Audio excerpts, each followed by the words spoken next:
বিসমিল্লাহির রহমানির রহিম। আসসালামু আলাইকুম। সাগু দিয়ে ঝাল পিঠা বানাবো।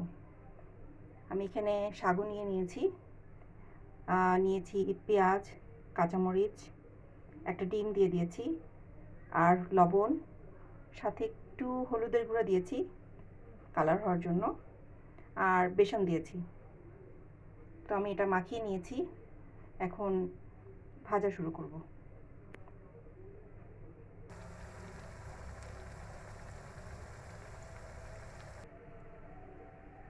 ও হ্যাঁ, একটা কথা বলে দিই, সাগুটাকে আমি আগে 40 মিনিট ভিজিয়ে রেখেছিলাম। নরম হওয়ার পর আমি এগুলো মিক্সড করেছি।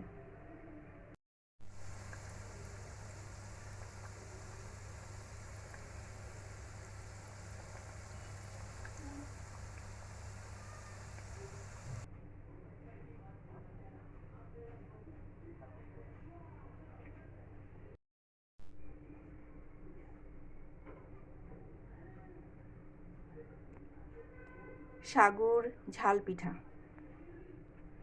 অনেক মজা হয়েছে, আপনারা অবশ্যই বাসায় ট্রাই করবেন। সফট হয়েছে, অনেক অনেক সফট হয়েছে।